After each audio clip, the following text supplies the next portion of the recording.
Itong video na to ay para sa mga driver na gusto mag-top up ng kanilang credit wallet gamit ang ibang loader. Pumunta sa Gojo Driver app.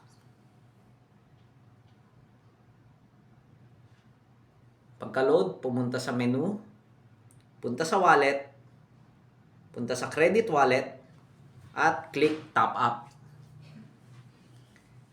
Pasok ang amount, GCash, tapos to credit wallet, amount 100 pesos. Confirm.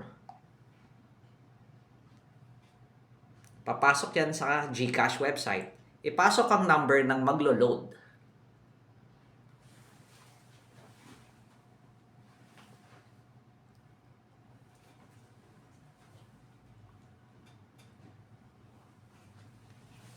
Hintayin ang OTP galing dun sa loader.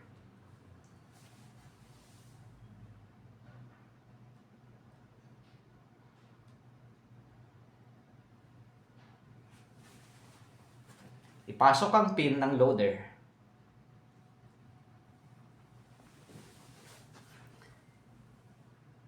Pay 100